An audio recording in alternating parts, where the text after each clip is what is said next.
আসসালামু আলাইকুম সবাইকে। আশা করি সবাই অনেক বেশি ভালো আছো। নেক্সট 60 দিনে তোমরা ডিইউ প্রস্তুতি কিভাবে নিবা সেটা নিয়ে আজকের আমাদের ভিডিওটা। চলো শুরু করা যাক।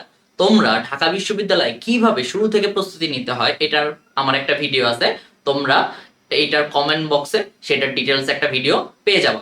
আজকে তোমরা নেক্সট 60টা দিন কিভাবে পড়ালেখা করলে বা এখন থেকে যারা শুরু করতেছো তারা কিভাবে আগাবা সেই জন্য আজকের এই ভিডিওটা।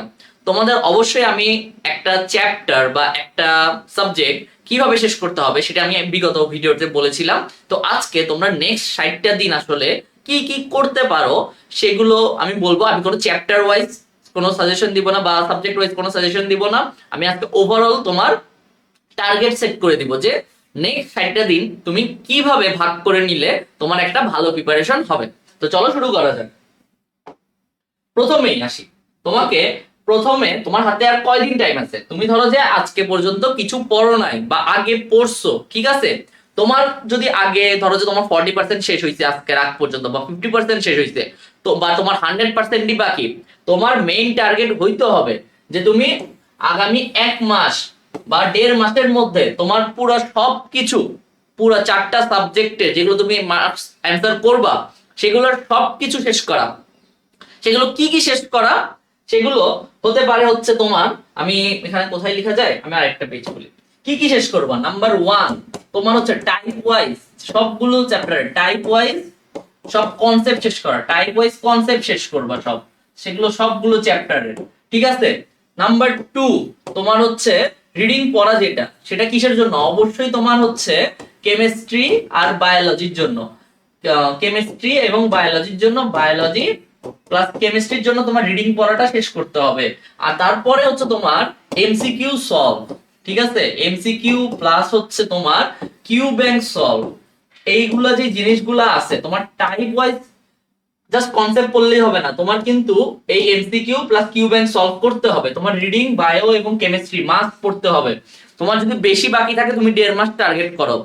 1.5 মাসে কয় দিন? 45 দিন এবং 4টা সাবজেক্ট। তুমি এইভাবে ভাগ করে নাও যে তোমার 5 সাবজেক্টের জন্য কয়দিন টাইম আছে, এইভাবে তুমি আগাও। তুমি যদি কোনো টার্গেট সেট না করো, তুমি ধরো যে তোমার আগামী 1 সপ্তাহের মধ্যে তুমি ফিজিক্সটা শেষ করবা, ফিজিক্স ফার্স্ট পেপারটা শেষ করবা, এইভাবে তুমি আগাও, ঠিক আছে? তুমি তোমার নিজের একটা রুটিন করে দাও। সবারই একটা নিজস্বতা আছে, সবার পড়ার টাইম সেম না, সবার পড়ার স্ট্র্যাটেজি সেম না। তুমি তোমার নিজেরটা তুমি টার্গেট করে দাও। আমি জাস্ট তোমাদের একটা টার্গেট দিচ্ছি যে কিভাবে তোমার পড়াটাকে গুছাই নিতে হবে। তুমি 1.5 মাসের মধ্যে তুমি এই 3টা জিনিস তুমি মাস্ট করতেই হবে। তোমার তোমার কিউ ব্যাংকটা ক্যান্সেল করতে হবে, কারণ হচ্ছে তোমার কি কি কোয়েশ্চেন আছে সেটা তুমি যদি না বুঝো তাহলে হবে না। তোমার শুরু করতে হবে টাইপ ওয়াইজ দিয়ে। তুমি ম্যাথ এবং ফিজিক্সের কি কি টাইপের ম্যাথ আসে এগুলো যদি তুমি জানোই না তাহলে তুমি কিভাবে প্রিপারেশনটা নিবে বলো? তো তোমার ওই টাইপ গুলা সিলেক্ট করে দেন দেখবা যে তুমি টাইপ ওয়াইজ যখন একটা চ্যাপ্টারে 15টা টাইপ পড়বা, দেখবা যে ওই 15টা টাইপ থেকে কোশ্চেন ব্যাংকে আসতেছে। তুমি ওগুলো সলভ করলে তোমার অ্যাকুরেসি বাড়বে। তারপর হচ্ছে কি, তোমার এমসিকিউ সলভ করলে তুমি ইন্ট্রোডিউস হবা যে পরীক্ষার কি কি টাইপের কোশ্চেন আসে। আর হচ্ছে তোমার বায়োলজি এবং কেমিস্ট্রি তো রিডিং থেকে তোমার আসেই, তো এগুলো আমার শেষ করতে হবে আগামী 1.5 মাসের মধ্যে বা 1 মাসের মধ্যে, হাইস্ট 1.5 মাস। তারপরে আসি, তারপরে তোমরা কি করবা? তোমার ধরো যে আজকে হচ্ছে ডিসেম্বরের হচ্ছে 8 তারিখ বা 7 তারিখ, ঠিক আছে? তো আমি আজকে যখন ভিডিওটা রেকর্ড করতেছি, তোমার টার্গেট হবে যে আগামী জানুয়ারির 7 তারিখের মধ্যে তোমার সবকিছু শেষ করা, ঠিক আছে? তারপরে ধরো যে তোমার বেশি লাগলো, ধরো যে 15 তারিখ পর্যন্ত গেল, সমস্যা নাই। তারপরে তুমি 15 থেকে 20 দিন কি করবা? তুমি এই 1.5 মাসে যে কনসেপ্ট গুলো পড়ছো তুমি একবার কিন্তু পড়ে ফেলছো, ঠিক আছে? এইবার হচ্ছে তুমি প্রথমবার হচ্ছে একটু টাইম দিয়ে পড়ছো। সেকেন্ড বার কি করবা? তুমি একটা মানে একদিনে টার্গেট করবে যে 3 থেকে 4টা চ্যাপ্টার শেষ করার জন্য। তুমি আগে যা পড়ছো সেগুলো জাস্ট রিভাইজ করার, যে তোমার সবকিছু টাইপ মনে আছে নাকি। তুমি টাইপগুলো একবার করে লিখবা, এই টাইপের ম্যাথ কিভাবে সলভ করে এগুলো দেখবা। তুমি হচ্ছে হাতে কলমে করবা কিছু অল্প, কিন্তু হচ্ছে দেখবা বেশি, যে কোশ্চেন গুলো বেশি বেশি পড়বা। কারণ হচ্ছে প্রশ্ন পড়াটাও একটা স্কিল। অনেক হচ্ছে জাস্ট প্র্যাকটিস করে 30টা, তারপরে প্রশ্ন দেখে না। প্রশ্ন দেখাটাও অনেক বেশি ইম্পর্টেন্ট। তুমি ধরো যে 30টা প্রশ্ন হাতে কলমে পড়লা, তুমি আরো 50টা প্রশ্ন দেখো, ঠিক আছে? তোমার যদি প্রশ্ন দেখো তাহলে হচ্ছে তোমার প্রশ্নের সাথে পরিচিত হবে। তোমার একটা প্রশ্ন আননোন আসলে ওই প্রশ্নটা নিয়ে তোমার ব্রেন কাজ করবে, বা তুমি ভাইয়াদেরকে জিজ্ঞেস করতে পারবা যে এই প্রশ্নটা কিভাবে সলভ করে। তো এই প্রশ্নটা কি খুব বেশি ইম্পর্টেন্ট। তো এইভাবে তোমার আয়ত্তে আনতে হবে। তারপরে 15 থেকে 20 দিন তুমি খুব বেশি রিভিশন দিবা। তোমার এই আগের পড়াগুলো 1.5 মাসে যা পড়ছো সেগুলো হচ্ছে রিভিশন দিবা। কার মধ্যে? তোমার হচ্ছে ফেব্রুয়ারির আগে। এর মধ্যে তোমার হচ্ছে রিভিশনটা শেষ করবা, প্লাস তো অনেক জায়গায় মডেল টেস্ট এক্সাম শুরু হইতে, ওই এক্সাম গুলো দেওয়ার মাধ্যমে তোমার উইকনেস তুমি বের হবে।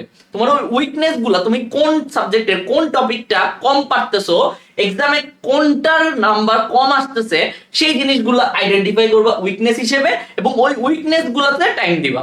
এই 15 থেকে 20 দিন। ধরো যে তোমার এটা ফেব্রুয়ারির, ধরো যে আমি এটা বললাম যে জানুয়ারির আমার 15 তারিখ পর্যন্ত তোমার টাইম এইটা, ঠিক আছে, সবগুলো শেষ করার। তোমার এইটার টাইম হচ্ছে সেকেন্ডটা তুমি ফেব্রুয়ারির হাইয়েস্ট গেলে 5 তারিখ পর্যন্ত তুমি এটা করতে পারো, কিন্তু ফেব্রুয়ারিতেই শেষ করার চেষ্টা করবা, ফেব্রুয়ারি মাস পড়ার আগে, ঠিক আছে। মানে লাস্ট ডেট হচ্ছে জানুয়ারি 31, ঠিক আছে। এটার মধ্যে তোমার শেষ করে ফেলবা সেকেন্ড পয়েন্টটা। এবং থার্ড পয়েন্ট যে আমার লাস্টের 17 তারিখ পর্যন্ত 15 দিনের মধ্যে অন এভারেজ থাকবে তোমার ফাইনাল রিভিশন। এই তো এখানে যেটা পড়ছো সেটা আবার দিলা, এই যে জিনিসগুলো আবার দিবা রিভিশন। তোমার একটা জিনিস তোমার হচ্ছে মিনিমাম যদি 3 বার দেখো, তুমি ইনশাআল্লাহ ওটাতে ভালো করবা। তুমি ওই রিভিশন গুলা এখানে যে টাইমটা দিছো, তোমার উইকনেস গুলো এখানে বের হইছে, এই উইকনেস গুলা এখানে আবার রিভাইজ করবা। তাহলে তুমি কি কি ভুল করো, কোথায় থেকে আসতে পারে, ওই টাইপের কোশ্চেন গুলা এখানে পড়বা। প্লাস হচ্ছে এই যে পিরিয়ডটা, এই 15 দিন তোমার এই টাইপ গুলো রিভিশন দিতে অনেক বেশি কম টাইম লাগবে। ধরো যে একটা চ্যাপ্টার দেখলা, তুমি আগে পড়া পড়ছো, তোমার 1 ঘন্টা তুমি টাইম দিলে হচ্ছে রিভিশনের ক্ষেত্রে, আর বাকি 1 ঘন্টা বা 2 ঘন্টা তুমি অনেক বেশি প্র্যাকটিস করবা, এমসিকিউ প্র্যাকটিস করবা, নিজে নিজে পরীক্ষা দিবা। বিভিন্ন অনলাইন প্ল্যাটফর্ম আছে, বিভিন্ন অফলাইন প্ল্যাটফর্ম আছে, ওখানে গিয়ে পরীক্ষা দিবা।